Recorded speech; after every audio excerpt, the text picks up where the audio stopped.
Steve. As a child, I yearned for the mines, but something always got in the way. Go on! Get out of here!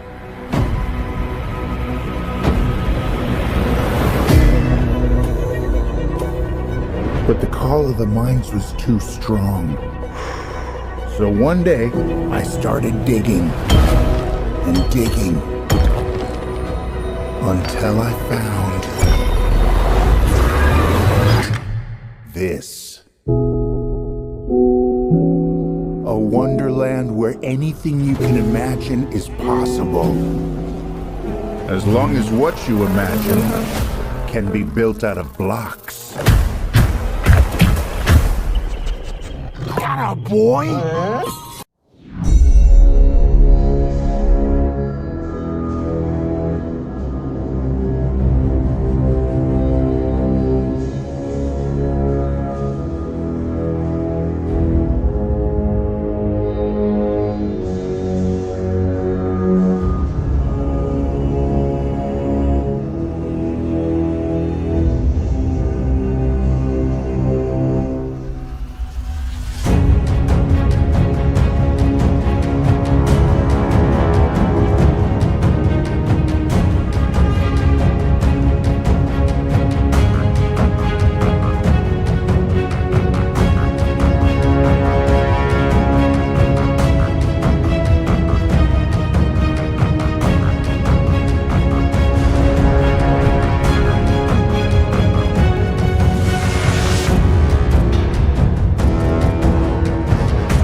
To know. Great. Now it's dark. Does that feel quick to anyone else?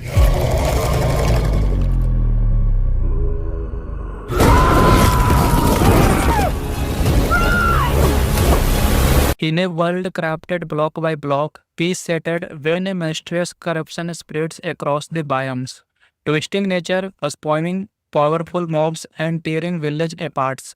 When an ancient relies and unrated, it unlocks a forgotten prophecy that speaks of the wielder of real arms, the one who can re-space the world and defeat the darkness. Eren, Kale, and Lyra must journey across the overworld, through of the nether and into the into stop, a force older than the world itself, and face the truth about how their world was truly built. The world was quite unnaturally quiet. Eren stood at the edge of a vast mesa, the square sun dipping low behind the crimson cliffs. The wind carried the distant echo of clattering bones, a reminder that night was approaching and with it danger. He adjusted the straps of his satchel and looked down at his worn map. It was marked with dots and village, dangers and the cryptic eggs that brought her here. Eren was not warrior, he wasn't born in a stronghold or trained in combat like the people of the stone cliffs. He was a builder, a miner, a dreamer.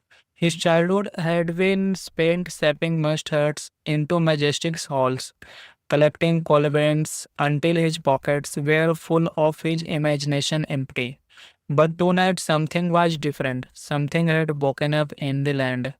He descends the path into the Mesa Canyon where a abandoned might shelves lay hidden.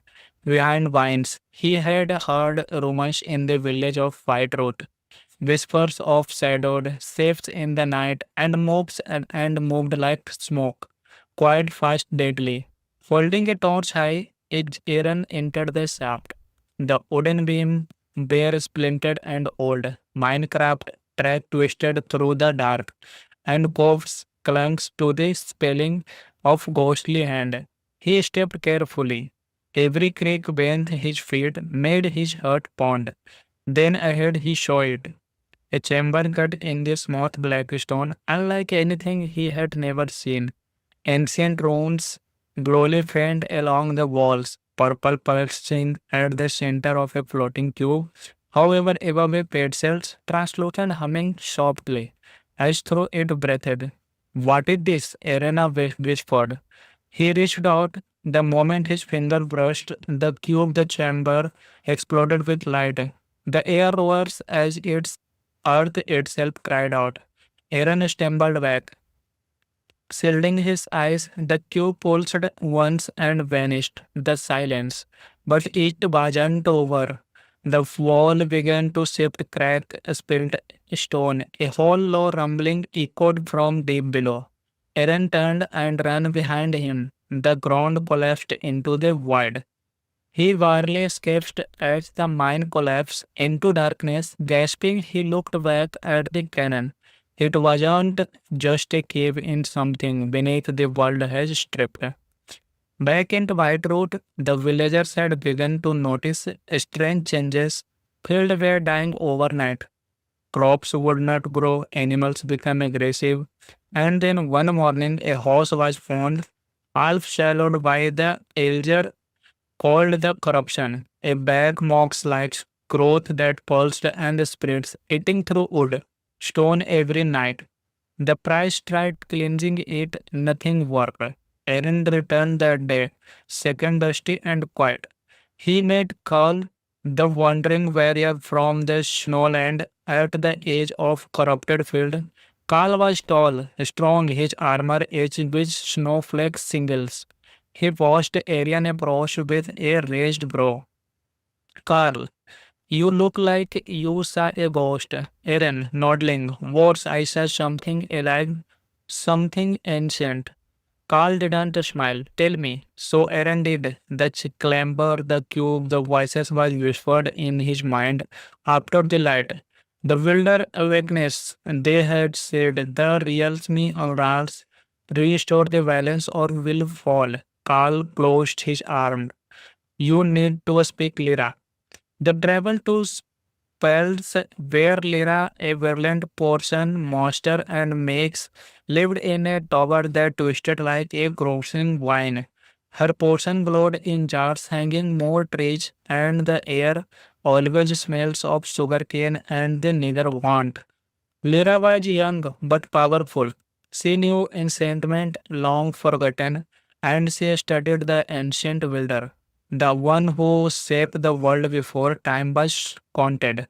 Aaron showed her the runes he didn't drawn from memory. She gasped. There aren't overworld symbols. There is realm keys. Carl. Realm what? Lyra. Long ago it said that before the overworld there were three realms. The core, the depth, and the end of all. The builders sealed them with keys, fragments of their power. If one is disturbed, Aaron, it awakes the rest. Lyra nodded gravely. The corruption is the first sign. Something or someone is trying to open all the real means. That night, they camped near the swampland, the stars bright above, and they fell. A scream soared through the trees as mobs, like none before appeared. Skeletons, creatures with glowing eyes, Endermen corrupted with the red sparks, zombies that moved in blurs. Lyra, Carls, and Ariel fought desperately. Aaron coined instability raised his hand, and a wall of cement burst from the ground, shielding him. The others started. Carl, what was that? Lyra whispers, the winder's gift, it's real. When the attack ended, they were blooded but alive. Lyra looked at Aaron with the air. The prophecy has begun. The trio stood at the edge of Jagged Raven, the last known location of a netherport's lost to time.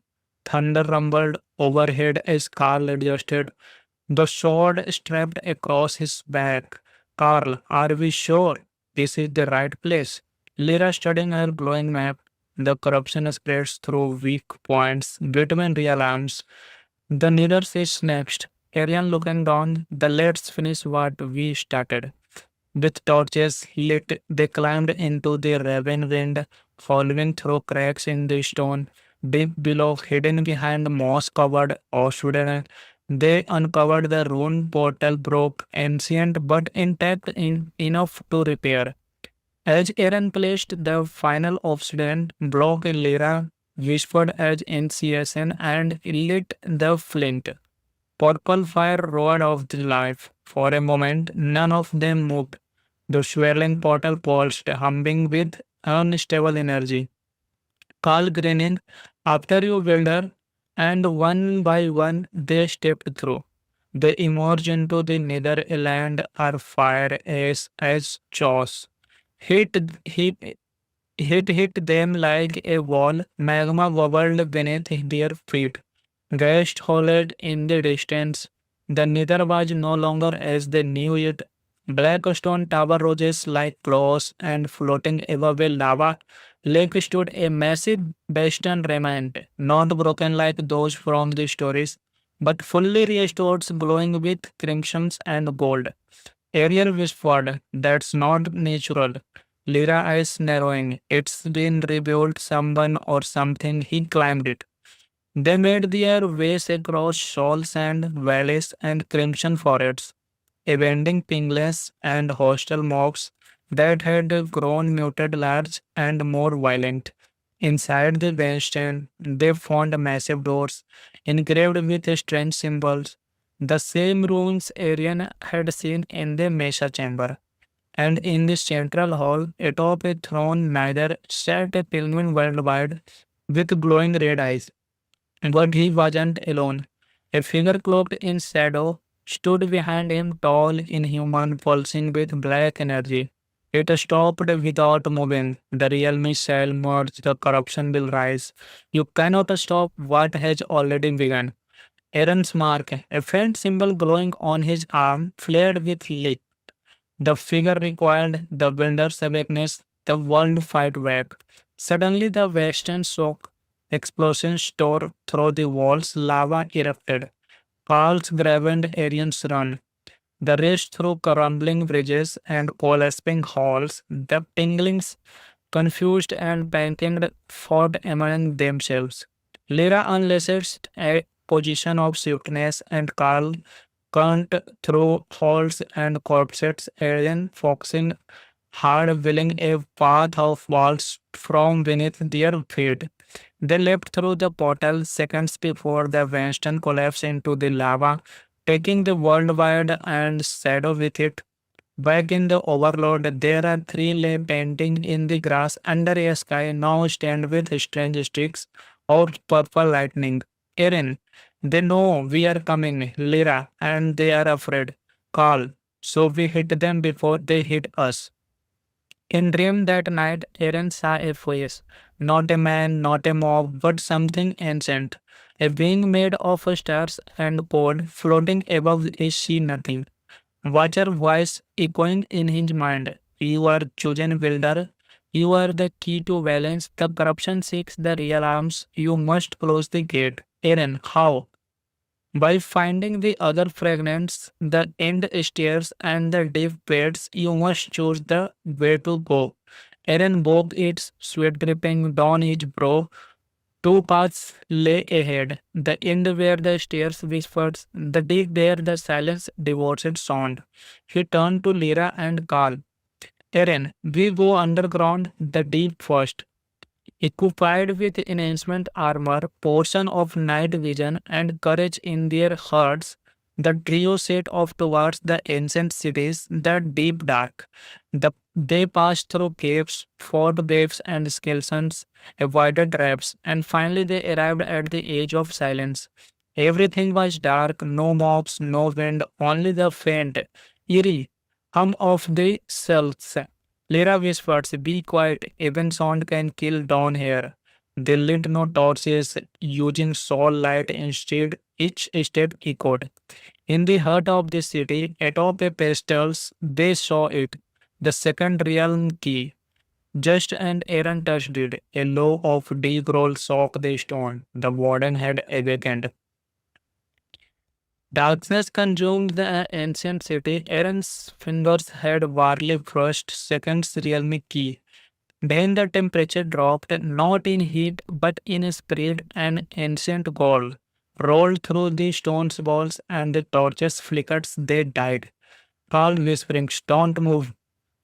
Then it steps into a view, a hulking shape of shadow and muscles, its heart pulsing with the eerie light of the skull's characters embedded in the chest. No eyes, no mouth, only range, and it was listening.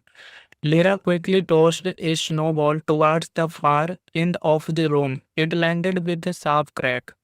The warded head snapped in the direction. Lyra whispers, "Run slowly, now." They crept back step by step, heartbeats pounding louder than the footsteps. But then Carl boot brushed against a bit of debris, a faint clinking echoing through the city. The warden charged. "Carl, move!" They split, Lyra diving behind a pillar, Aaron sliding down a ramp of mossy stone, Carl drawing his blade. "Come on, you monster!" He sways his sword enhancement the knockback into the base ribs. It struggles, then they roared, sending out a shockwave of sound that shattered a stone wall. Error. Using Builder's instinct, slammed his hand into the floor. The stone beneath Warden fell splits and gave way, creating a pit of reinforced displaced. Aaron, Lyra, now, Lyra, they threw a position not now on fire of healing, but of binding, a rare brew that shimmered blue and silver. The warden was momentarily stunned, roaring as chains of light wound its deep pit. "Carl, we can't kill it, we just blow it down." Ariel grabbed the realme arms, this one marked with a symbol of silence. "Aaron, got it. Let's get out here." They filled their tunnels as the warden's roars echoed behind them, shaking their airy air. They reposed in a distant biome, the frosted tundra, hoping to hide and recover in this icy silence. Aaron felt the real's eye energy pulsing within his sketches, but also something else. It was calling to first key, still wrapped and protected in enhancement wool. Lyra, they are trying to merge. They want to activate together. Carl, what happens if they do? Aaron, I don't want to find out. They shouted, shelter in the ruins of a forgotten library, buried beneath snow and time. Inside, frozen books still sat on ice covered shelves. Among them, they found pages written in red ink, journals of fire first builders. The world chilled their bones. The Watcher gave us power, but not purpose. We built bridges between real arms, but were fools. One among us betrayed the balance. The corruption was born, creating gone wrong. We sealed the gates. We buried the keys. We scratched. We prayed. We not to be late. Lyra. They were they were not good. They were just like us. Carl. They maybe can we fix what they broke. Now armed with two real arms, the group prepared for the final leg of the journey. But the portal was changed. Instead of usual frame, the end portal beneath the stronghold now required three realms keys to open. The final one hidden, the snow bear, the darker deep, the void temple. Aaron remembered the watcher worlds, the deep gates that end the stairs, but the void watches all. The void temple was myth, sent to exist outside coordinates of the world, accessible only when the realms began to merge. And now they were. The stars in the sky had shifted, the moon glowed violet, the mobs acted strange, time stuttered. Lyra. To find the void temple, do not look on the land or in the sky, but between. Carl. The far land. Aaron nodded. We had made all the way. Days turned to week as they traveled beyond the edge of known biomes, mountains twisted unnaturally, oceans curved like a staircase, gravity wrapped. The far land had returned, and at its core, Erik in the world, a black hole floating above glistening bedrocks. It was beautiful, terrifying, a structure of floating pod and glass, suspended by nothing. Inside the air was silent, time stopped, and one of the days surrounded by mirror like water said final realm keys, this one glowing white. As Aaron reached for a shape, arose from the water, not a mob, not a man, but mirror of him. Dark Aaron, you build but you destroy. You destroy but you unmake. You cannot control balance. You are not watcher. You are just a child holding fire. The two clashed, reality bending around them. Lyra and Carl fought corrupted clones and of themselves as the temple began to collapse. In the end, Aaron's impression, his double accepting the darkness within him, the mirror shattered, the final keys was, the wise temple vanished. And with all three realm keys in hand, the group returned to the portal chamber, now glowing with energy that pulsed like a heartbeat. Each key clicked into a slot, boom. The crown tempered the option framed with color, not just purple but gold, green, and blue. The realm said aligned. Aaron's whispered, let's finish this. And together they stepped through the gate into the end. Shall I continue? The end was not as legends told. It wasn't just a blank land of stand Iceland of Enderman. It had changed. The sky simulates like thread glass tower floated in the middle air. The air tested of statics, and the center of it all, high above was a colossal structure. The Ind Spire. From it pulsed a deep hum that shook their bones. The realm keys began to glow in Ramoth. Lyra. There was a first corruption focusing that were merging the real arms. Then we go there, end this once for all us. As they crossed the floating bridges of Shunan and Endstone, a scream split the air. The Tinder Dragon dove from the sky, larger, more grotesque than the stories describes. Its body had been infused with corruption, glowing with unnatural veins of the light. Aaron shouting, it's not just protecting the spire, it's part of it. The battle began. Carl launched arrow after arrow from his enhanced bow. Lyra summoned winds blasted and shock traps to scatter to Endermen swearing around them. Aaron focused, channeling building energy to reap out corrupting crystals on the top of original pillar. But the dragon kept regretting until Aaron did the unthinkable. He reached into the ground, pulled up a raw and stone, and shaped in it midair. A giant spear of crystal formed in his hand. He leapt soaring upward with a burst of light and hurled it a straight line into Dragonheart. With a final roar, the beast exploded in the fragment of light as the path of the spire suspended. They entered the spire surrounded by floating pods, shifted blocks, and a staircase that they moved on their own. Inside they found the heart of the corruption, a black orb suspended above a charms, fed by the power of three realms keys. And before it the one, the figure who had haunted Aaron's vision, now fully formed. A creature of an ancient data of griefs. I was the first builder. I saw what lay beyond creation. I tried to fix. The watcher refused, so I became what the world needed. Aaron, you become a god of destruction. I became the code that saves the system, but you go through the virus. The final battle began. The spire wrapped around them. Aaron battled the shadow of one in the air. Stones versus wide.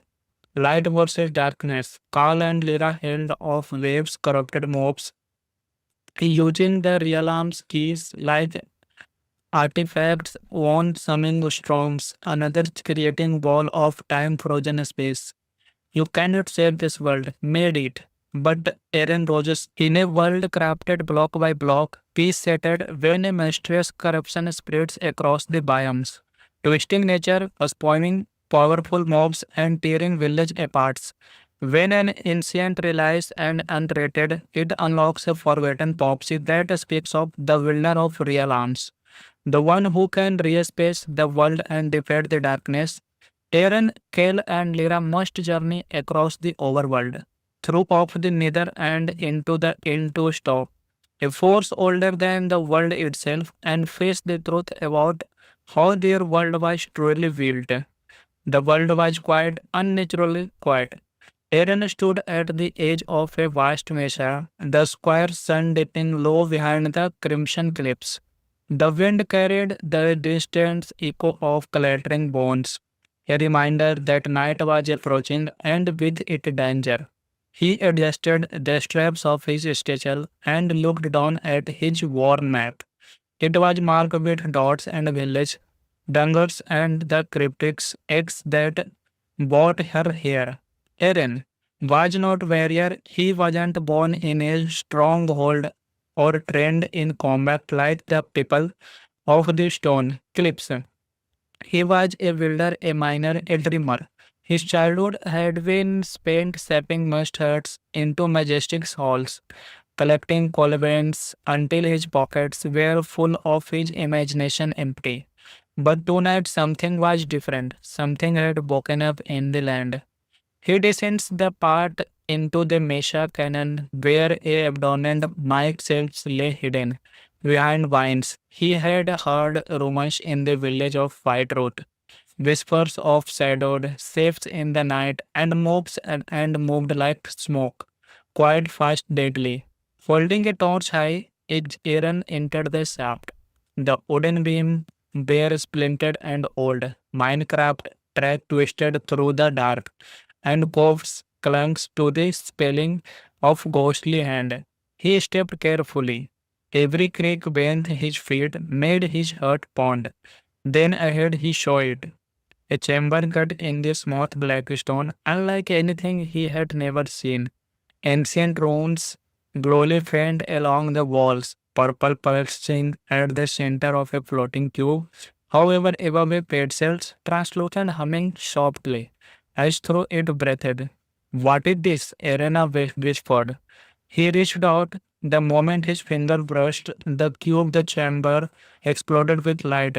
The air rose as its earth itself cried out. Aaron stumbled back. Shielding his eyes, the cube pulsed once and vanished. The silence. But it wasn't over.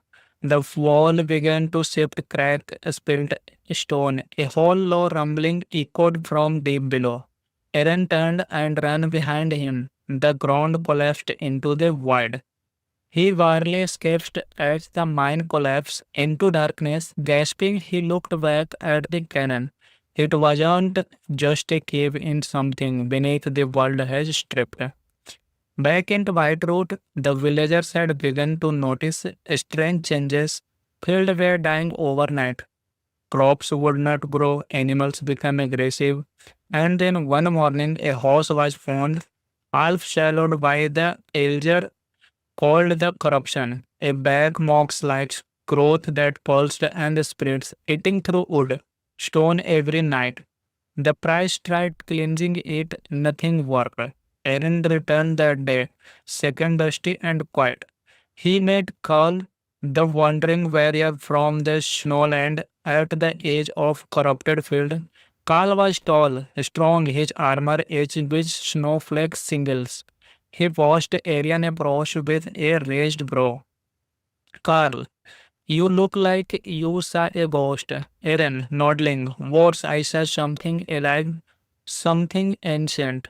Carl didn't smile. "Tell me." So Aaron did. The clamber, the cube, the voices was whispered in his mind after the light. The wilder awakeness, they had said, the realms arouse, restore the balance or will fall. Carl closed his arm. You need to speak Lyra. The travel to Spells where Lyra, a virulent poison monster and makes, lived in a tower that twisted like a grossing vine. Her potion glowed in jars hanging more trees, and the air always smells of sugarcane and the neither want. Lyra was young but powerful. She knew enchantment long forgotten, and she studied the ancient builder, the one who shaped the world before time was counted.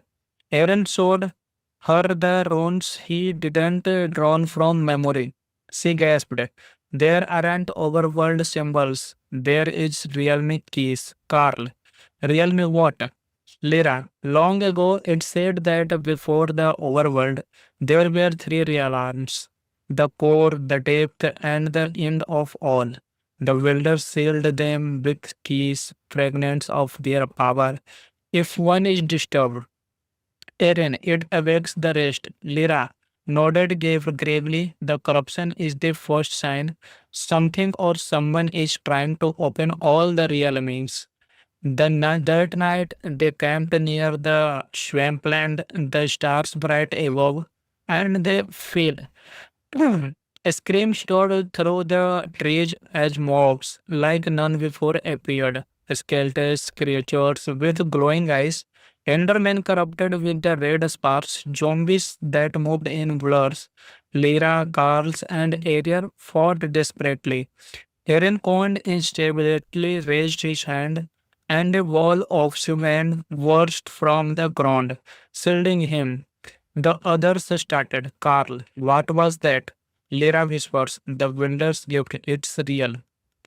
When the attack ended, they were blooded but alive. Lyra looked at Eren with the air. The proxy has begun. The trio stood at the edge of Jagged Raven, the last known location of a netherport's lost to time. Thunder rumbled overhead as Carl adjusted, the sword strapped across his back. Carl, are we sure this is the right place? Lyra studying her glowing map. The corruption spreads through weak points between real arms. The needle is next. Arian looking down, the let's finish what we started. With torches lit, they climbed into the raven wind, following through cracks in the stone. Deep below, hidden behind moss-covered obsidian, they uncovered the rune portal broke, ancient but intact enough to repair. As Aaron placed the final obsidian block, Lyra whispered as initiation and lit the flint. Purple fire roared off the life. For a moment, none of them moved. The swirling portal pulsed, humming with unstable energy. Carl grinning, after you, builder, and one by one they stepped through. They emerged into the netherland, our fire as jaws. Hit, hit, hit them like a wall, magma bubbled beneath their feet. Gas hollered in the distance. The nether was no longer as they knew it. Black stone tower roses like claws, and floating above a lava lake stood a massive bastion remnant, not broken like those from the stories, but fully restored, glowing with crimsons and gold. Ariel whispered, that's not natural. Lyra eyes narrowing. It's been rebuilt, someone or something, he climbed it. They made their ways across shoals and valleys and crimson forests, avenging pingless and hostile mobs that had grown muted large and more violent. Inside the bastion, they found massive doors engraved with strange symbols, the same runes Arian had seen in the Mesa chamber. And in the central hall, atop a throne neither sat a penguin worldwide with glowing red eyes. But he wasn't alone. A figure cloaked in shadow stood behind him, tall, inhuman, pulsing with black energy. It stopped without moving. The realm shall merge, the corruption will rise. You cannot stop what has already begun. Aaron's mark, a faint symbol glowing on his arm, flared with light. The figure required the builder's awareness, the world fight back. Suddenly, the western shock explosions tore through the walls, lava erupted. Carls grabbed Arian's run. The race through crumbling bridges and collapsing halls, the tinglings, confused and panicked, fought among themselves. Lyra unleashed a position of swiftness, and Carl cunned through halls and corpses, Arian foxing hard, willing a path of walls from beneath their feet. They leapt through the portal seconds before the Winston collapsed into the lava, taking the world wide and shadow with it. Back in the overload, there are three lay painting in the grass under a sky now stand with strange streaks of purple lightning. Erin, they know we are coming, Lyra, and they are afraid. Call. So we hit them before they hit us. In dream that night, Aaron saw a face, not a man, not a mob, but something ancient, a being made of stars and gold, floating above a sea nothing. Watcher voice echoing in his mind. You are chosen builder. You are the key to balance. The corruption seeks the real arms. You must close the gate. Aaron, how? By finding the other fragments, the end stairs, and the deep beds, you must choose the way to go. Aaron bogged its sweat dripping down his brow. Two paths lay ahead, the end where the stairs whispered, the deep where the silence devoted sound. He turned to Lyra and Carl. Aaron, we go underground, the deep first. Equipped with enhancement armor, portion of night vision, and courage in their hearts, the trio set off towards the ancient cities, the deep dark. They passed through caves, fought waves and skeletons, avoided traps, and finally they arrived at the edge of silence. Everything was dark, no mobs, no wind, only the faint, eerie hum of the cells. Lyra whispers, be quiet, even sound can kill down here. They lit no torches, using soul light instead, each step echoed. In the heart of the city, atop a pastels, they saw it, the second realm key. Just and Aaron touched it, a low of deep roll shook the stone. The warden had awakened. Darkness consumed the ancient city. Aaron's fingers had barely brushed second's realm key. Then the temperature dropped, not in heat, but in spirit, and ancient gold rolled through the stone's walls, and the torches flickered. They died. Carl whispering, don't move. Then it steps into a view, a hulking shape of shadow and muscles. Its heart pulsing with the eerie light of the skull's characters embedded in the chest. No eyes, no mouth, only range, and it was listening. Lyra quickly tossed a snowball towards the far end of the room. It landed with a sharp crack. The warded head snapped in the direction. Lyra whispers, run slowly, now. They crept back step by step, heartbeats pounding louder than the footsteps. But then Carl boot brushed against a bed of debris, a faint clinking echoing through the city. The warden charged. Carl, move. They split, Lyra diving behind a pillar, Aaron sliding down a ramp of mossy stone, Carl drawing his blade. Come on, you monster. He sways his sword enhancement the knockback into the base ribs. It struggles, then they roared, sending out a shockwave of sound that shattered a stone wall. Error. Using Builder's instinct, slammed his hand into the floor. The stone beneath Warden fell splits and gave way, creating a pit of reinforced displaced. Aaron, Lyra, now? Lyra, they threw a position not now on fire of healing, but of binding, a rare brew that shimmered blue and silver. The warden was momentarily stunned, roaring as chains of light wound its deep pit. Carl, we can't kill it, we just blow it down. Ariel grabbed the realme arms, this one marked with a symbol of silence. Eren, got it. Let's get out here. They filled their tunnels as the warden's roars echoed behind them, shaking their weary air. They reposed in a distant biome, the frosted tundra, hoping to hide and recover in this icy silence. Eren felt the real eye energy pulsing within his sketches, but also something else. It was calling to first key, still wrapped and protected in enhancement wool. Lyra, they are trying to merge. They want to activate together. Carl, what happens if they do? Eren, I don't want to find out. They shouted shelter in the ruins of a forgotten library, buried beneath snow and time. Inside, frozen books still sat on ice covered shelves. Among them, they found pages written in red ink, journals of fire first builders. The world chilled their bones. The, wa- the Watcher gave us power, but not purpose. We built bridges between real arms, but were fools.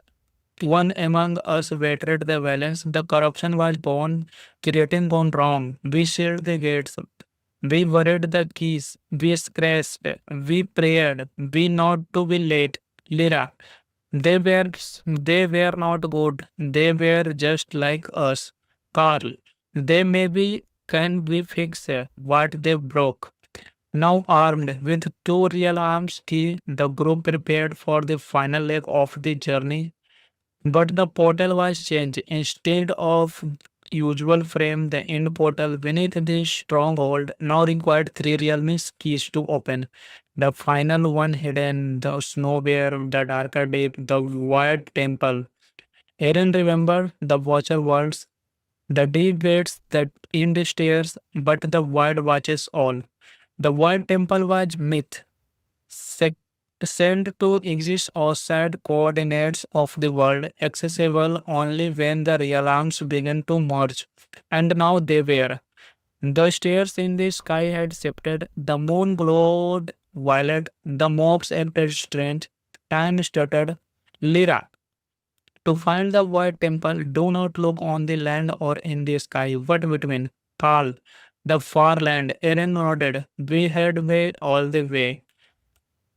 Days turned to weak as they traveled beyond the edge of known biomes, mountains twisted unnaturally, oceans curved like a staircase, gravity wrapped. The far land had returned, and at its core, deep in the world, a black hole floating above glistening bedrocks. It was beautiful, terrifying, a structure of floating pod and glass, suspended by nothing. Inside, the air was silent, time stopped, and one of the days surrounded by mirror like water said final realm keys. This one glowing white. As Eren reached for a shape, arose from the water, not a mob, not a man, but mirror of him. Dark Eren, you build but you destroy. You destroy but you unmake. You cannot control balance. You are not watcher. You are just a child holding fire. The two clashed, reality bending around them. Lyra and Carl fought corrupted clones and of themselves as the temple began to collapse. In the end, Eren's impression, his double accepting the darkness within him, the mirror shattered, the final keys was, the wise temple vanished. And with all three realm keys in hand, the group returned to the portal chamber, now glowing with energy that pulsed like a heartbeat. Each key clicked into a slot. Boom. The crown tempered, the option framed with color, not just purple but gold, green, and blue. The realms had aligned. Eren whispered, let's finish this. And together they stepped through the gate into the end. Shall I continue? The end was not as legends told. It wasn't just a blank land of stand Iceland of Enderman. It had changed. The sky shimmered like cracked glass, tower floated in the middle air. The air tasted of statics, and the center of it all, high above was a colossal structure. The End Spire. From it pulsed a deep hum that shook their bones. The realm keys began to glow in Ramoth Lira. There was a first corruption focusing that were merging the real arms. Then we go there, end this once for all us. As they crossed the floating bridges, Obsidian and Endstone, a scream split the air. The Tinder Dragon dove from the sky, larger, more grotesque than the stories describes. Its body had been infused with corruption, glowing with unnatural veins of the light. Eren shouting, it's not just protecting the spire, it's part of it. The battle began. Carl launched arrow after arrow from his enhanced bow. Lyra summoned winds blasted and shock traps to scatter to Endermen swearing around them. Eren focused, channeling building energy to reap odd corrupting crystals on the top of original pillar. But the dragon kept regretting until Eren did the unthinkable. He reached into the ground, pulled up a raw and stone, and shaped in it midair. A giant sphere of crystal formed in his hand. He leapt soaring upward with a burst of light and hurled it a straight line into Dragonheart. With a final roar, the beast exploded in the fragment of the light as the path of the spire expanded. They entered the spire surrounded by floating boards, shifted blocks, and a staircase that they moved on their own. Inside they found the heart of the corruption, a blab of suspended above a charms, fed by the power of three realms keys. And before it there stood the one, the figure who had haunted Eren's vision, now fully formed. A creature of an ancient data of griefs. I was the first builder. I saw what lay beyond creation. I tried to fix. The watcher refused, so I became what the world needed.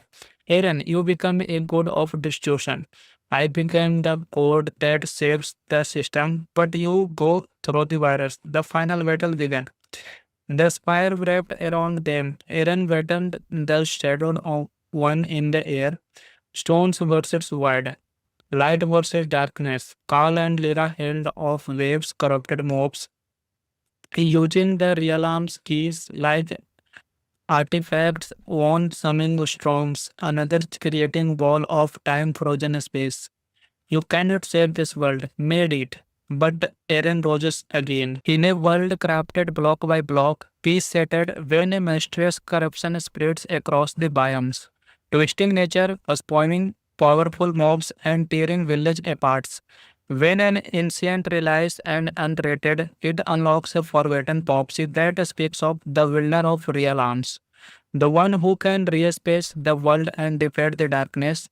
Eren, Kale, and Lyra must journey across the overworld, through of the nether and into stop, a force older than the world itself, and face the truth about how their world was truly built.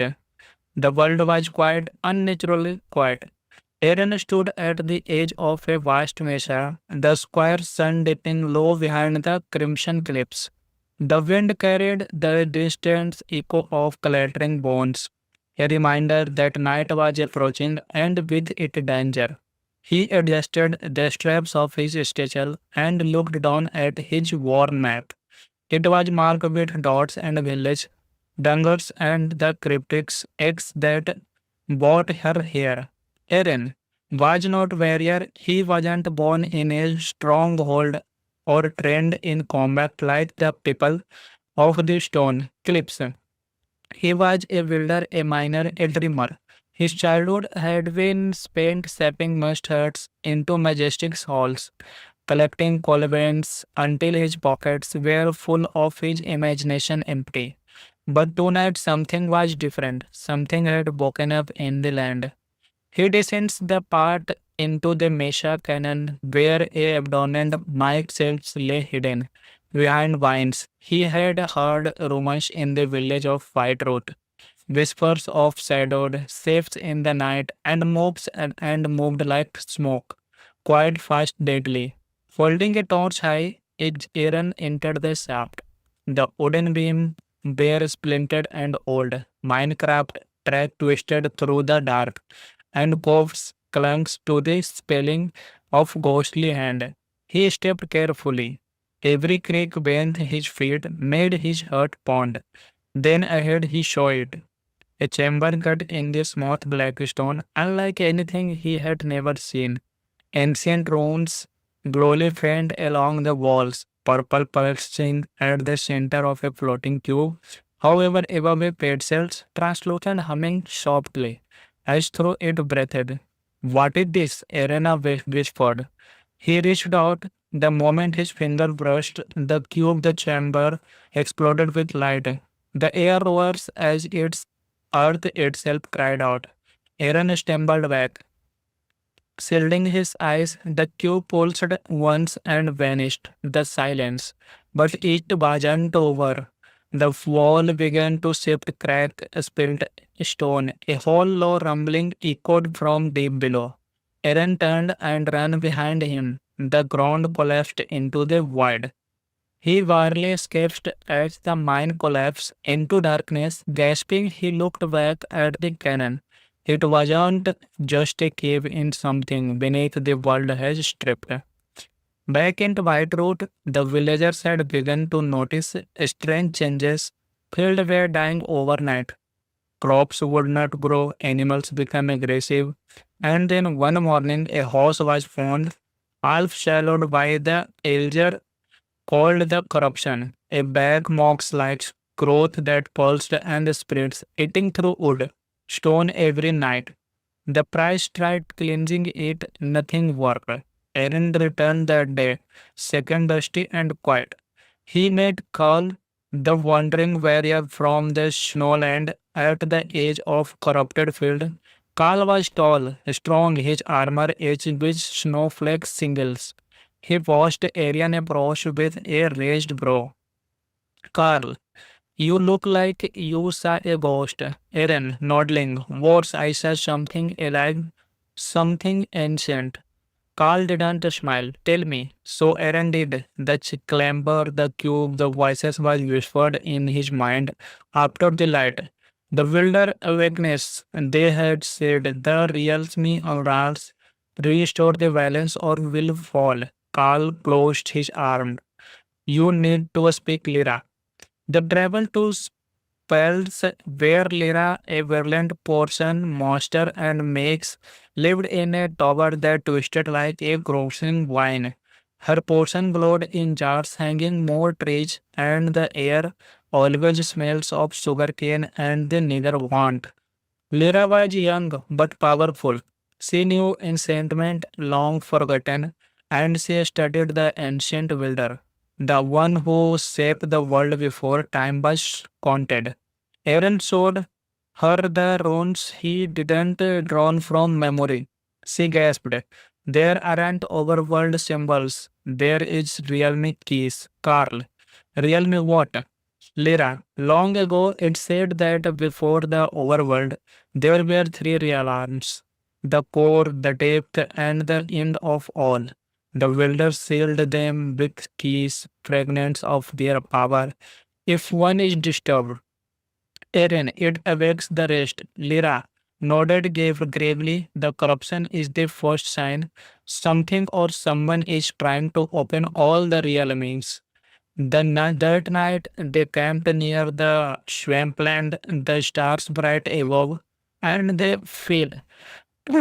A scream soared through the trees as mobs, like none before appeared. Skeletons, creatures with glowing eyes, Endermen corrupted with the red sparks, zombies that moved in blurs.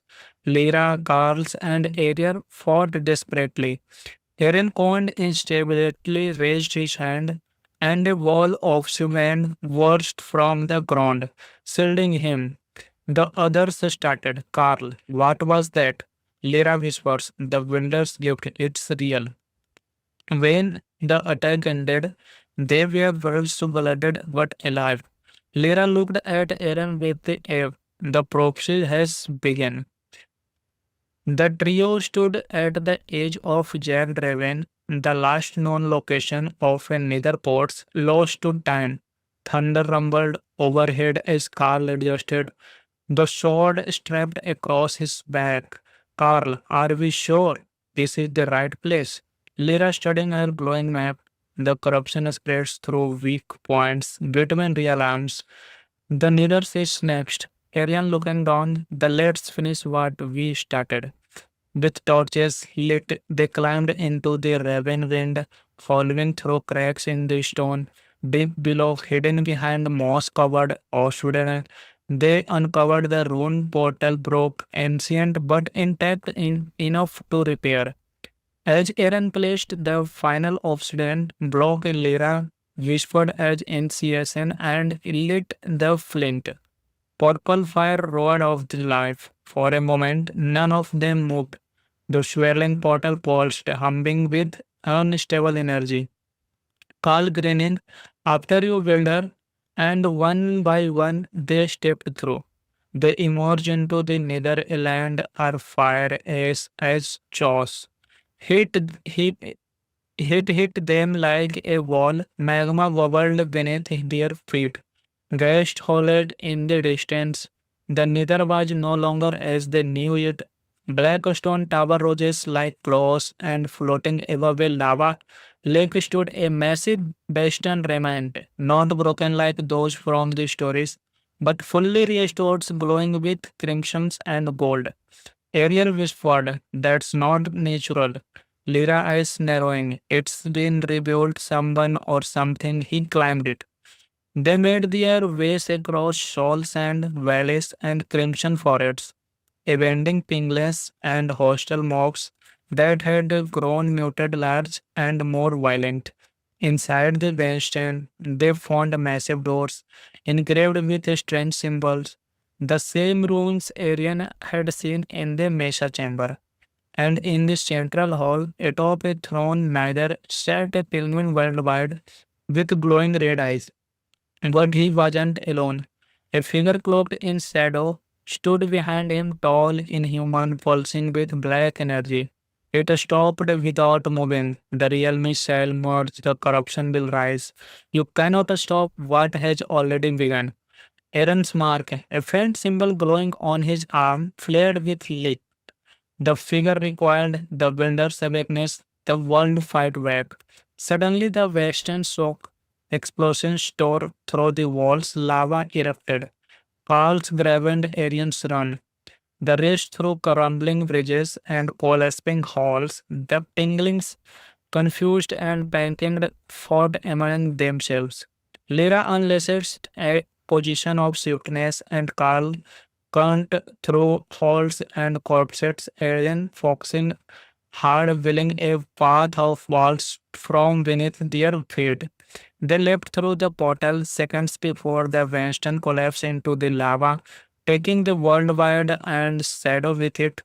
Back in the overload, there are three lay painting in the grass under a sky now stained with strange streaks of purple lightning. Aaron, they know we are coming, Lyra, and they are afraid. Carl, so we hit them before they hit us. In dream that night, Aaron saw a face, not a man, not a mob, but something ancient, a being made of stars and gold, floating above a sea nothing. Watcher voice echoing in his mind, "You are chosen builder. You are the key to balance. The corruption seeks the real arms. You must close the gate." Aaron, how? By finding the other fragments, the end stairs, and the deep beds, you must choose the way to go. Aaron bobbed its sweat dripping down his brow. Two paths lay ahead, the end where the stairs whispered, the deep where the silence divorced sound. He turned to Lyra and Carl. "Aaron, we go underground, the deep first." Equipped with enhancement armor, portion of night vision, and courage in their hearts, the trio set off towards the ancient cities, the deep dark. They passed through caves, fought waves and skeletons, avoided traps, and finally they arrived at the edge of silence. Everything was dark, no mobs, no wind, only the faint, eerie Hum of the cells. Lyra whispers, be quiet, even sound can kill down here. They lit no torches, using soul light instead. Each step echoed. In the heart of the city, atop a pastels, they saw it. The second realm key. Just and Aaron touched it. A low of deep roll shook the stone. The warden had awakened. Darkness consumed the ancient city. Aaron's fingers had barely brushed second's realm key. Then the temperature dropped, not in heat, but in spirit. An ancient gold rolled through the stone's walls, and the torches flickered. They died. Carl whispering, don't move.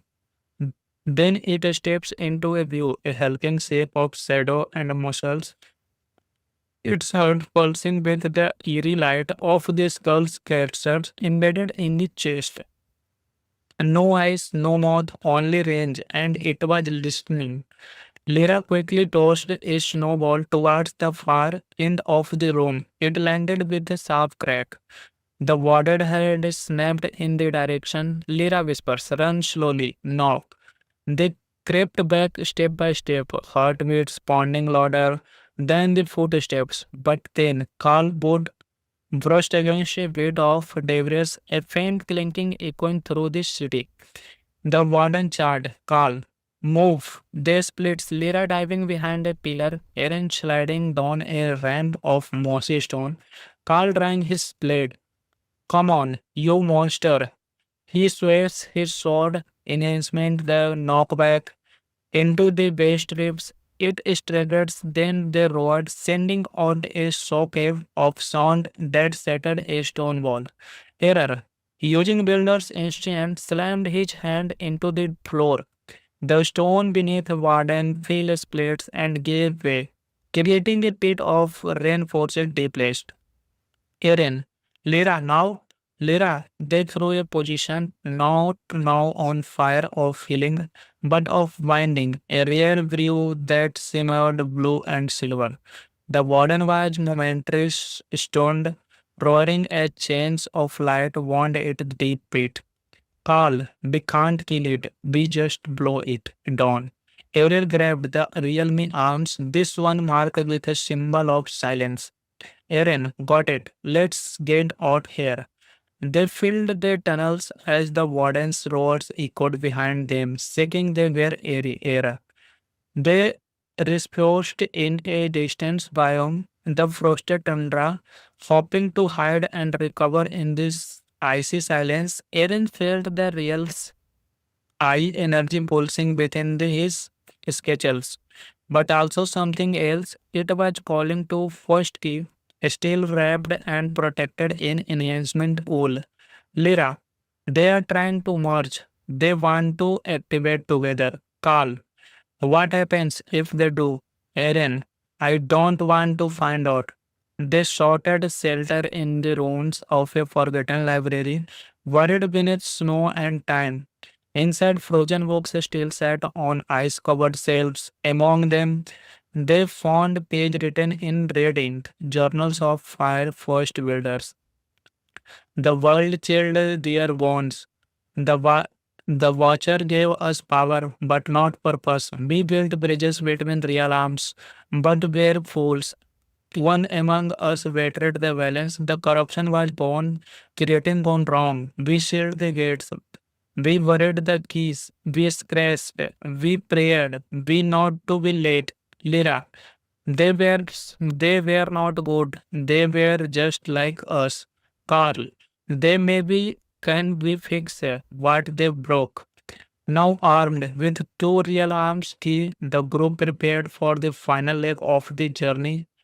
But the portal was changed. Instead of usual frame, the end portal beneath the stronghold now required three realms keys to open.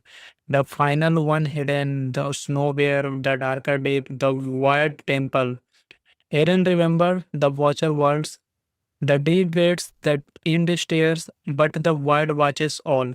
The void temple was myth, said to exist outside coordinates of the world, accessible only when the real arms began to merge. And now they were. The stars in the sky had shifted, the moon glowed violet, the mobs acted strange, time stuttered. Lyra, to find the void temple, do not look on the land or in the sky, but between. Carl, the far land. Eren nodded. We had way all the way. Days turned to week as they traveled beyond the edge of known biomes, mountains twisted unnaturally, oceans curved like a staircase, gravity wrapped. The far land had returned, and at its core, deep in the world, a black hole floating above glistening bedrocks. It was beautiful, terrifying, a structure of floating pod and glass, suspended by nothing. Inside, the air was silent, time stopped, and one of the days surrounded by mirror like water said final realm keys. This one glowing white. As Eren reached for a shape, arose from the water, not a mob, not a man, but mirror of him. Dark Eren, you build but you destroy. You destroy but you unmake. You cannot control balance. You are not watcher. You are just a child holding fire. The two clashed, reality bending around them. Lyra and Carl fought corrupted clones and of themselves as the temple began to collapse. In the end, Eren's impression, his double accepting the darkness within him, the mirror shattered, the final keys was, the wise temple vanished. And with all three realm keys in hand, the group returned to the portal chamber, now glowing with energy that pulsed like a heartbeat. Each key clicked into a slot, boom. The crown tempered, the ocean framed with color, not just purple but gold, green and blue. The realms had aligned. Aaron's whispered, let's finish this. And together they stepped through the gate into the end. Shall I continue? The end was not as legends told. It wasn't just a blank land of stand island of Enderman. It had changed. The sky shimmered like cracked glass, tower floated in the middle air. The air tasted of statics, and the center of it all, high above was a colossal structure. The Ind Spire. From it pulsed a deep hum that shook their bones. The realm keys began to glow in Ramoth. Lyra, there was a first corruption focusing that were merging the real arms. Then we go there, end this once for all us. As they crossed the floating bridges, Obsidian and Endstone, a scream split the air. The Tinder Dragon dove from the sky, larger, more grotesque than the stories describes. Its body had been infused with corruption, glowing with unnatural veins of the light. Eren shouting, it's not just protecting the spire, it's part of it. The battle began. Carl launched arrow after arrow from his enhanced bow. Lyra summoned winds blasted and shock traps to scatter to Endermen swearing around them. Eren focused, channeling building energy to reap odd corrupting crystals on the top of original pillar. But the dragon kept regretting until Eren did the unthinkable. He reached into the ground, pulled up a raw and stone, and shaped in it midair. A giant spear of crystal formed in his hand. He leapt soaring upward with a burst of light and hurled it a straight light into Dragonheart. With a final roar, the beast exploded in the fragment of the light as the path of the spire suspended. They entered the spire surrounded by floating pods, shifted blocks, and a staircase that they moved on their own. Inside they found the heart of the corruption, a black orb suspended above a charms, fed by the power of three realms keys. And before it stood the one, the figure who had haunted Eren's vision, now fully formed. A creature of an ancient data of griefs. I was the first builder. I saw what lay beyond creation. I tried to fix. The watcher refused, so I became what the world needed. Aaron, you become a god of destruction. I became the code that saves the system, but you go through the virus. The final battle began. The spire wrapped around them. Aaron battled the shadow of one in the air. Stones versus wide. Light versus darkness. Carl and Lyra held off waves, corrupted mobs, using the realm's keys like artifacts, one summoning storms, another creating wall of time frozen space. You cannot save this world, made it. But Aaron roses again. In a world crafted block by block, peace shattered when a monstrous corruption spreads across the biomes, twisting nature, spawning powerful mobs, and tearing village apart.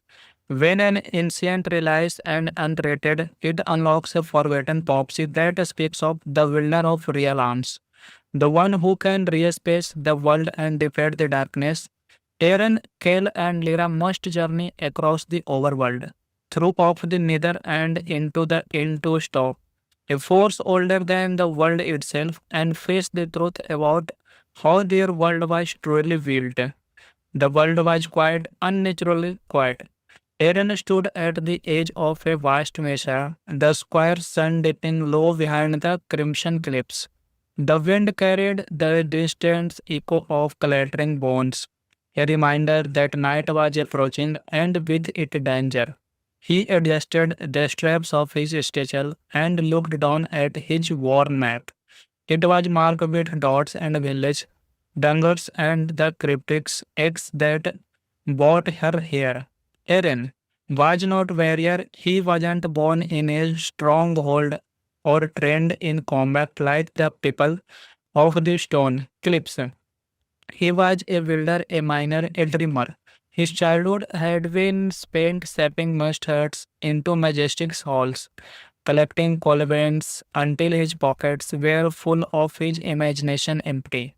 But tonight something was different. Something had woken up in the land.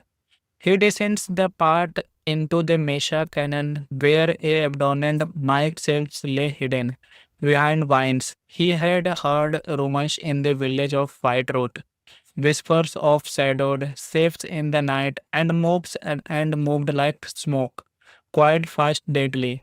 Holding a torch high, Aaron entered the shaft.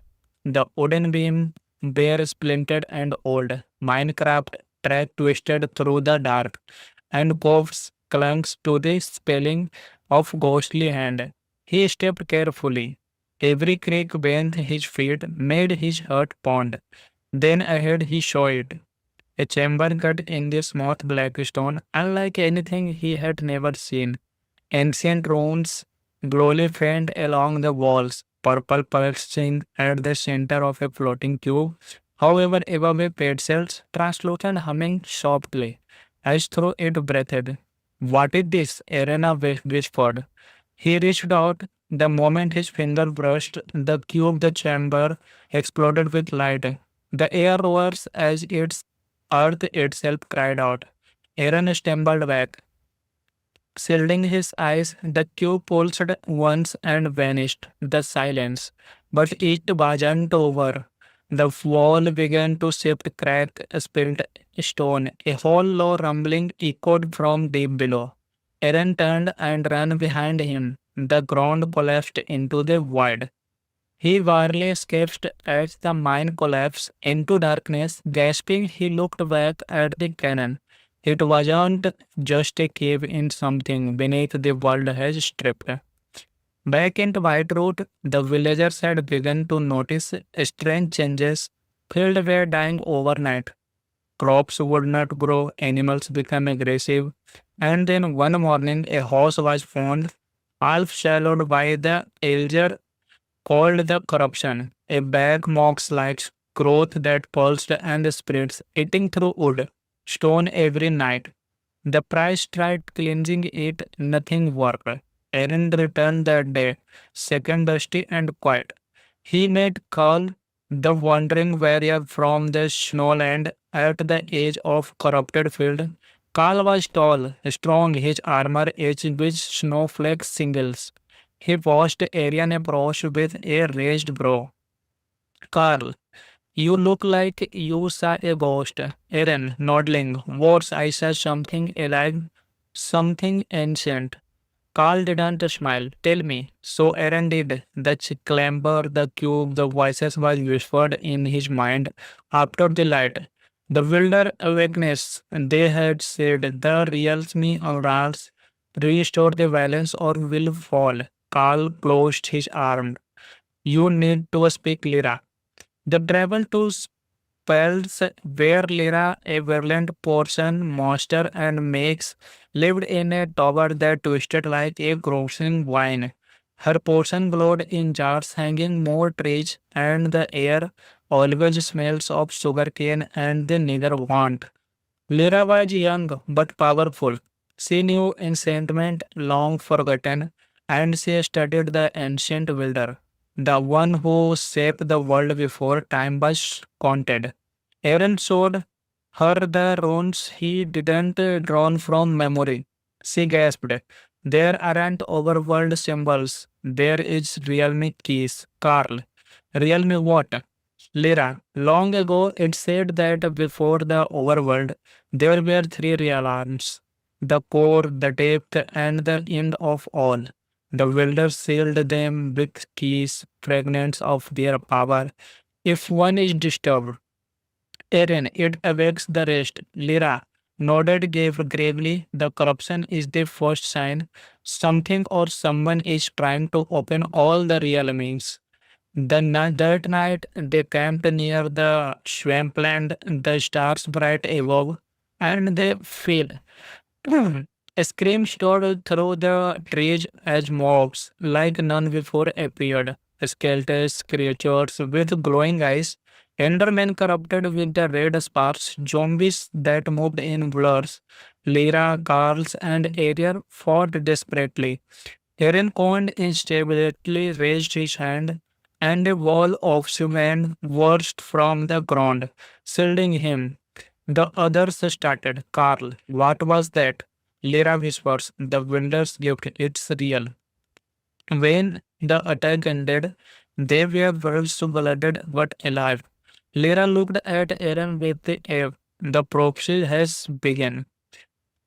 The trio stood at the edge of Jagged Raven, the last known location of a netherport's lost to time.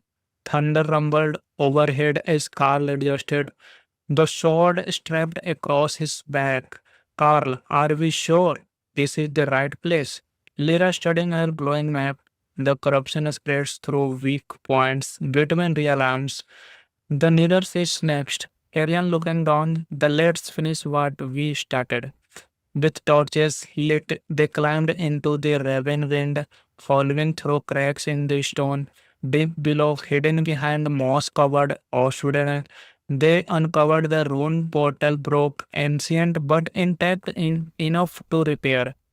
As Eren placed the final obsidian block, Lyra whispered as initiation and lit the flint. Purple fire roared off the life. For a moment, none of them moved. The swirling portal pulsed, humming with unstable energy. Carl grinning, after you, builder, and one by one they stepped through. They emerged into the Netherland are fire as jaws. Hit, hit, hit them like a wall, magma bubbled beneath their feet. Gas hollered in the distance. The nether was no longer as they knew it. Black stone tower roses like claws, and floating above a lava lake stood a massive bastion remnant, not broken like those from the stories, but fully restored, glowing with crimsons and gold. Ariel whispered, that's not natural. Lyra eyes narrowing. It's been rebuilt, someone or something, he climbed it. They made their ways across shoals and valleys and crimson forests, avenging pingless and hostile mobs that had grown muted large and more violent. Inside the bastion, they found massive doors engraved with strange symbols, the same runes Arian had seen in the Mesa chamber. And in the central hall, atop a throne, neither sat a penguin worldwide with glowing red eyes. But he wasn't alone. A figure cloaked in shadow stood behind him, tall, inhuman, pulsing with black energy. It stopped without moving. The real missile merged, the corruption will rise. You cannot stop what has already begun. Aaron's mark, a faint symbol glowing on his arm, flared with light. The figure required the builder's awakeness, the world fight back. Suddenly, the western shock explosions tore through the walls, lava erupted. Carls grabbed Arian's run. The race through crumbling bridges and collapsing halls, the tinglings, confused and panicked, fought among themselves. Lyra unleashed a position of swiftness, and Carl cunned through halls and corpses, Arian foxing hard, willing a path of walls from beneath their feet. They leapt through the portal seconds before the Winston collapsed into the lava, taking the world wide and shadow with it. Back in the overload, there are three lay painting in the grass under a sky now stained with strange streaks of purple lightning. Erin, they know we are coming, Lyra, and they are afraid. Call. So we hit them before they hit us. In dream that night, Aaron saw a face, not a man, not a mob, but something ancient, a being made of stars and gold, floating above a sea nothing. Watcher voice echoing in his mind. You are chosen builder. You are the key to balance. The corruption seeks the real arms. You must close the gate. Aaron, how? By finding the other fragments, the end stairs, and the deep beds, you must choose the way to go. Aaron bogged its sweat dripping down his brow. Two paths lay ahead, the end where the stairs whispered, the deep where the silence devoted sound. He turned to Lyra and Carl. Aaron, we go underground, the deep first. Equipped with enhancement armor, portion of night vision, and courage in their hearts, the trio set off towards the ancient cities, the deep dark. They passed through caves, fought waves and skeletons, avoided traps, and finally they arrived at the edge of silence. Everything was dark, no mobs, no wind, only the faint, eerie hum of the cells. Lyra whispers, be quiet, even sound can kill down here. They lit no torches, using soul light instead, each step echoed. In the heart of the city, atop a pastels, they saw it, the second realm key. Just and Aaron touched it, a low of deep roll shook the stone. The warden had awakened. Darkness consumed the ancient city. Aaron's fingers had barely brushed second's realm key. Then the temperature dropped, not in heat, but in spirit, and ancient gold rolled through the stone's walls, and the torches flickered. They died. Carl whispering, don't move. Then it steps into a view, a hulking shape of shadow and muscles. Its heart pulsing with the eerie light of the skull's characters embedded in the chest. No eyes, no mouth, only range, and it was listening. Lyra quickly tossed a snowball towards the far end of the room. It landed with a sharp crack. The warded head snapped in the direction. Lyra whispers, run slowly, now. They crept back step by step, heartbeats pounding louder than the footsteps. But then Carl boot brushed against a bed of debris, a faint clinking echoing through the city. The warden charged. Carl, move. They split, Lyra diving behind a pillar, Aaron sliding down a ramp of mossy stone, Carl drawing his blade. Come on, you monster. He sways his sword enhancement the knockback into the base ribs. It staggers, then they roared, sending out a shockwave of sound that shattered a stone wall. Error. Using Builder's instinct, slammed his hand into the floor. The stone beneath Warden fell splits and gave way, creating a pit of reinforced displaced. Aaron, Lyra, now? Lyra, they threw a position not now on fire of healing, but of binding, a rare brew that shimmered blue and silver. The warden was momentarily stunned, roaring as chains of light wound its deep pit. Carl, we can't kill it, we just blow it down.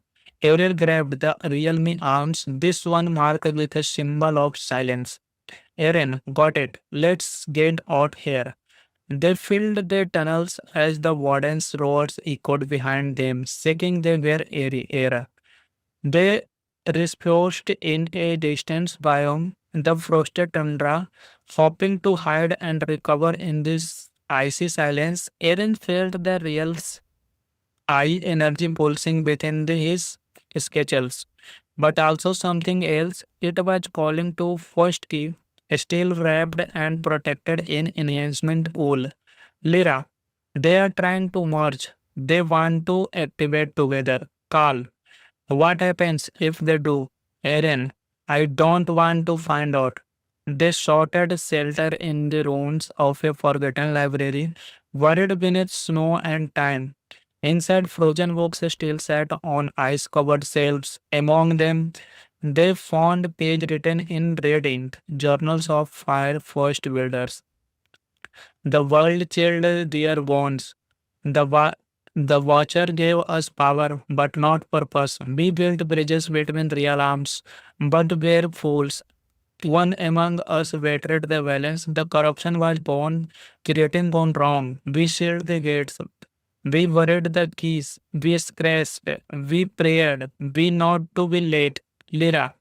They were they were not good. They were just like us. Carl. They maybe can we fix what they broke. Now armed with two real arms, the group prepared for the final leg of the journey.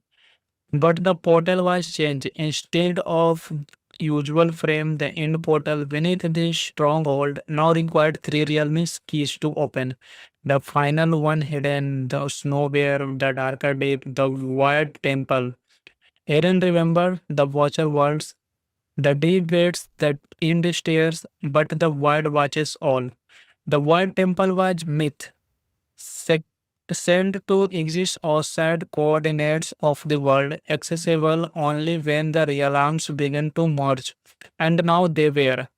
The stairs in the sky had shifted, the moon glowed violet, the mobs acted strange, time stuttered. Lyra. To find the void temple, do not look on the land or in the sky, but between. Carl. The far land. Eren nodded. We had made all the way. Days turned to weak as they traveled beyond the edge of known biomes, mountains twisted unnaturally, oceans curved like a staircase, gravity wrapped. The far land had returned, and at its core, deep in the world, a black hole floating above glistening bedrocks. It was beautiful, terrifying, a structure of floating pod and glass, suspended by nothing. Inside, the air was silent, time stopped, and one of the days surrounded by mirror like water said final realm keys, this one glowing white. As Eren reached for a shape, arose from the water, not a mob, not a man, but mirror of him. Dark Eren, you build but you destroy. You destroy but you unmake, you cannot control balance, you are not watcher, you are just a child holding fire. The two clashed, reality bending around them. Lyra and Carl fought corrupted clones and of themselves as the temple began to collapse. In the end, Eren's impression, his double accepting the darkness within him, the mirror shattered, the final keys was, the wise temple vanished. And with all three realme keys in hand, the group returned to the portal chamber, now glowing with energy that pulsed like a heartbeat. Each key clicked into a slot, boom. The crown tempered, the option framed with color, not just purple but gold, green and blue. The realms had aligned. Eren whispered, let's finish this. And together they stepped through the gate into the end. Shall I continue? The end was not as legends told. It wasn't just a blank land of stand island of Enderman. It had changed. The sky simulates like thread glass tower floated in the middle air, the air tested of statics, and the center of it all, high aerobatic colossal structure, the Ind spire. From it pulsed a deep hum that shook their bones. The realm keys began to glow in Ramoth. Lyra, there was a first corruption focusing that were merging the real arms. Then we go there, end this once for all us. As they crossed the floating bridges, Obsidian and Endstone, a scream split the air. The Tinder Dragon dove from the sky, larger, more grotesque than the stories describes. Its body had been infused with corruption, glowing with unnatural veins of the light. Eren shouting, it's not just protecting the spire, it's part of it. The battle began. Carl launched arrow after arrow from his enhanced bow. Lyra summoned winds blasted and shock traps to scatter to Endermen swearing around them. Eren focused, channeling building energy to reap odd corrupting crystals on the top of original pillar. But the dragon kept regretting until Eren did the unthinkable. He reached into the ground, pulled up a raw and stone, and shaped in it midair. A giant sphere of crystal formed in his hand. He leapt soaring upward with a burst of light and hurled it a straight light into Dragonheart. With a final roar, the beast exploded in the fragment of the light as the path of the spire expanded. They entered the spire surrounded by floating pods, shifted blocks, and a staircase that they moved on their own. Inside they found the heart of the corruption, a blab of suspended above a charms, fed by the power of three realms keys. And before it there stood the one, the figure who had haunted Eren's vision, now fully formed. A creature of an ancient data of griefs. I was the first builder. I saw what lay beyond creation. I tried to fix. The watcher refused, so I became what the world needed. Eren, you become a god of destruction. I became the code that saves the system, but you go through the virus. The final battle began. The spire wrapped around them. Eren battled the shadow of one in the air. Stones versus wide. Light versus darkness. Carl and Lyra held off waves, corrupted mobs, using the realms keys like artifacts, one summoning storms, another creating wall of time frozen space. You cannot save this world, made it. But Eren roses again. In a world crafted block by block, peace shattered when a monstrous corruption spreads across the biomes, twisting nature, spawning powerful mobs, and tearing village apart. When an ancient realized and unrated, it unlocks a forgotten prophecy that speaks of the wielder of real arms, the one who can re-space the world and defeat the darkness. Eren, Kale, and Lyra must journey across the overworld, through of the nether and into stop, a force older than the world itself, and face the truth about how their world was truly built. The world was quiet, unnaturally quiet. Eren stood at the edge of a vast mesa, the square sun dipping low behind the crimson cliffs. The wind carried the distant echo of clattering bones, a reminder that night was approaching and with it danger. He adjusted the straps of his satchel and looked down at his worn map. It was marked with dots and village, dangers, and the cryptic X that brought her here. Eren was not warrior. He wasn't born in a stronghold or trained in combat like the people of the stone cliffs. He was a builder, a miner, a dreamer. His childhood had been spent shaping must huts into majestic halls, collecting cobwebs until his pockets were full of his imagination empty. But tonight something was different. Something had woken up in the land. He descends the path into the Mesha Canyon, where a abandoned Mike Sells lay hidden behind vines. He had heard rumors in the village of White Root, whispers of shadowed shapes in the night, and mobs and moved like smoke, quite fast, deadly. Holding a torch high, Aaron entered the shaft. The wooden beam, bare, splintered, and old, Minecraft track twisted through the dark, and Pops clung to the spelling of ghostly hand. He stepped carefully. Every creak beneath his feet made his heart pound. Then ahead he saw it. A chamber cut in the smooth black stone, unlike anything he had never seen. Ancient runes glowed faint along the walls, purple pulsing at the center of a floating cube. However, above a pedestal, translucent humming softly, as though it breathed. What is this? Arena whispered. He reached out. The moment his finger brushed the cube, the chamber exploded with light. The air rose as its earth itself cried out. Aaron stumbled back. Shielding his eyes, the cube pulsed once and vanished. The silence. But it wasn't over. The wall began to shift, cracked, spilled stone. A hollow rumbling echoed from deep below. Aaron turned and ran behind him. The ground collapsed into the void. He barely escaped as the mine collapsed into darkness. Gasping, he looked back at the cannon. It wasn't just a cave in something beneath the world has stripped. Back in White Root, the villagers had begun to notice strange changes. Fields were dying overnight.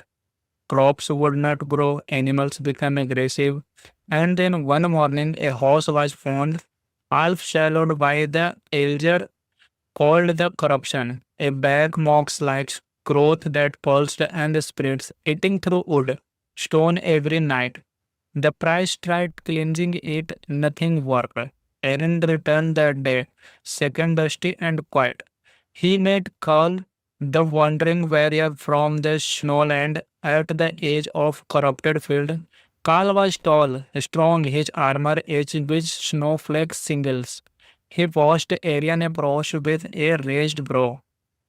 Carl, you look like you saw a ghost. Aaron, nodding. Worse, I saw something alive, something ancient. Carl didn't smile. Tell me. So Aaron did. The clamber, the cube, the voices was whispered in his mind after the light. The wilder awakeness, they had said, the real me arouse, restore the balance or will fall. Carl closed his arm. You need to speak Lyra. The travel to spells where Lyra, a virulent portion monster and makes, lived in a tower that twisted like a grossing vine. Her portion glowed in jars hanging more trees, and the air always smells of sugarcane and the neither want.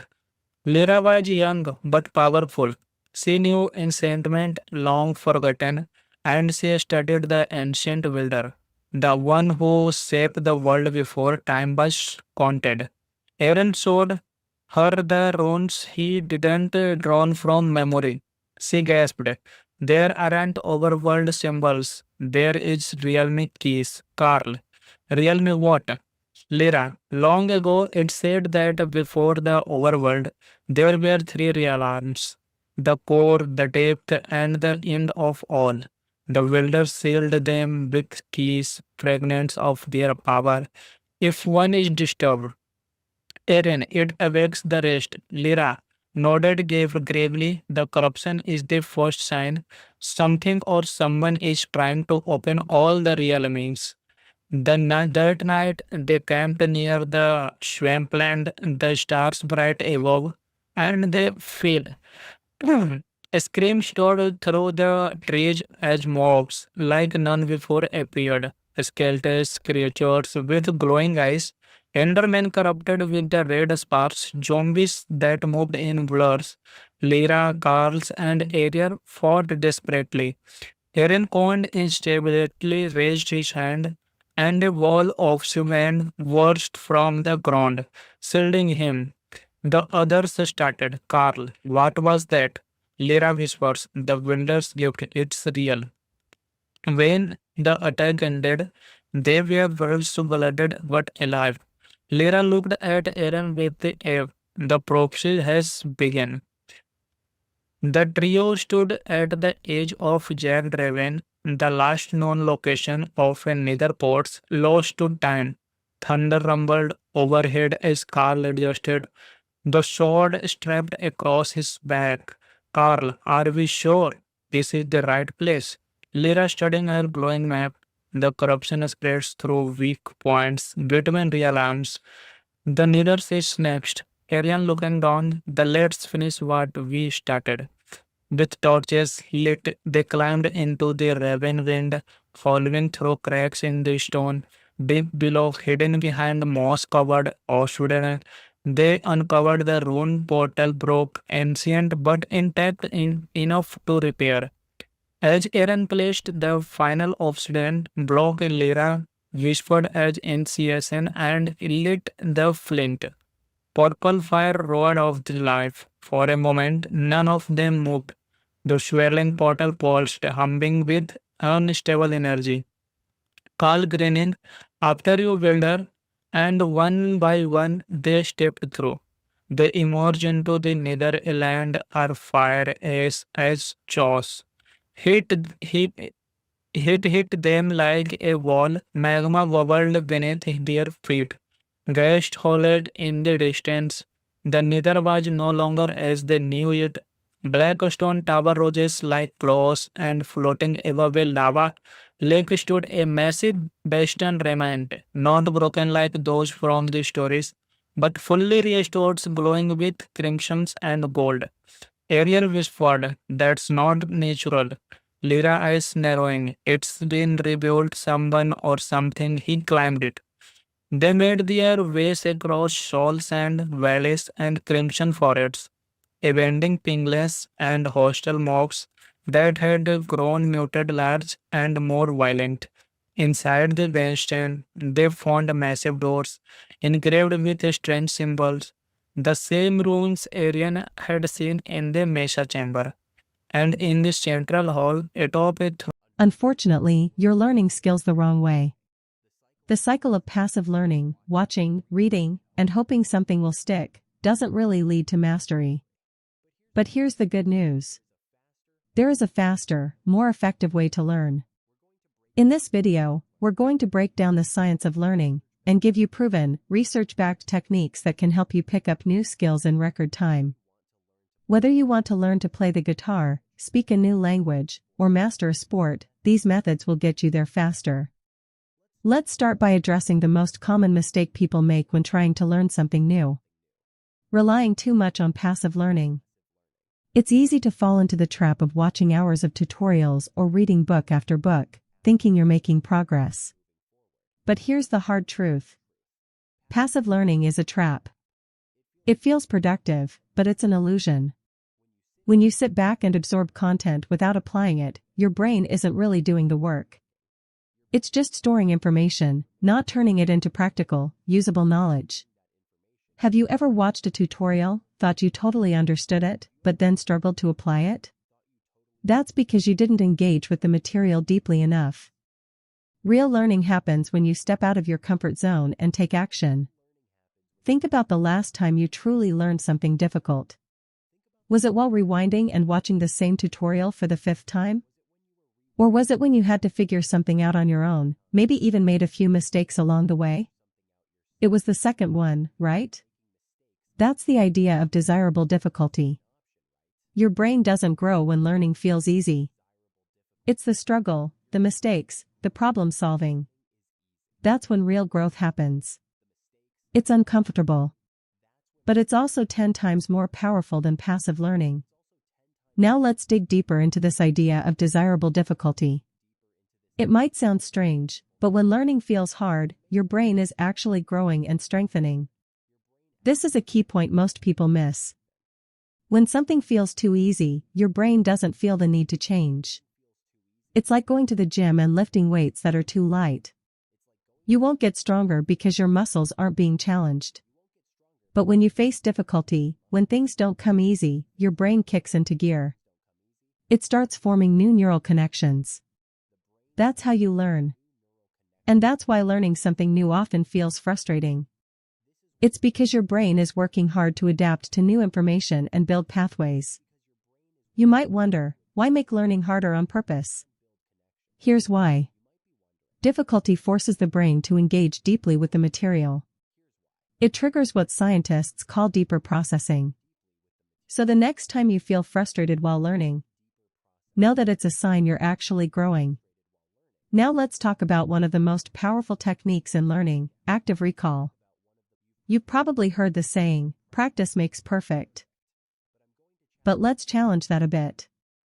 It's not just about practicing. It's about practicing the right way. Here's a simple truth. You'll learn faster by testing yourself than by simply reviewing the material. Why? Because when you test yourself, your brain is forced to retrieve information. And that's a mental workout. It locks in knowledge much more effectively. Studies show that active recall is 10 times more effective than just reviewing notes or rewatching lessons. Why does it work so well? Because when you recall something from memory, your brain treats it as important and prioritizes saving it. It's like saving a file on your computer. You don't save every file, just the important ones. Same with your brain. So how can you apply this?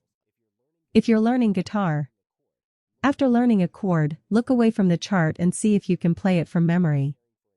If you're preparing for an exam, instead of rereading your textbook, quiz yourself. Use flashcards. Or better, explain what you've learned to someone else. When you test your knowledge, you force your brain to work harder. And that means deeper learning. Here's a big misconception. Many people believe they need to collect as much information as possible before they start applying it. But learning doesn't happen until you do. The more you practice, the better you'll get. You don't need to memorize everything before you begin. In fact, the best way to learn is to dive in and start using what you know right now. For example, if you're learning to play chess, you don't need to memorize every strategy before you make your first move. Learn one strategy. Apply it. Then adjust when things don't go as planned. This is a practical approach. You learn by doing. And you fill in the gaps as you go. This method speeds up your learning because you're not wasting time on theory you may never use. You focus on what's most important right now. You quickly see what works and what doesn't. And you adapt. Now let's talk about one of the most critical parts of learning anything fast, feedback. But feedback isn't just someone telling you how you're doing. Feedback is how you adjust, course correct, and figure out what's working and what's not. Think of playing a video game. You press a button, you see the result. If your timing is off, you adjust. That's a feedback loop. You take action. You see what happens. You improve. Learning works the same way. If you mess up, you don't just stop. You learn. You analyze. You fix it for next time. This is how skills grow. There are two main types of feedback: positive feedback and negative feedback. Positive feedback tells you what you're doing right. It motivates you. It makes you want to keep going. Negative feedback points out what went wrong. But it's not punishment. It's an opportunity to improve. Miss a shot? Make a mistake? Negative feedback helps you fix it. The secret is to embrace both. Without feedback, you're just practicing blindly. You might even be reinforcing bad habits. But with feedback, you fine-tune. You level up faster. And here's the catch. The sooner you get feedback, the better. That's why video games are such great learning tools. They give you instant feedback. When you're learning a skill, don't wait. Get feedback as fast as possible. If you wait too long, your brain forgets what caused the result. And you can't adjust properly. So whether it's from a coach, a mentor, or even yourself, make sure you know what's working and what's not as soon as possible. That alone will speed up your learning dramatically. And finally, one of the best ways to learn faster. Surround yourself with experts. Experts aren't just more skilled. They're walking, talking cheat codes. They know the shortcuts. They've made the mistakes. They've already figured out what works. Being around them helps you adopt their mindset, habits, and language. It raises your standards.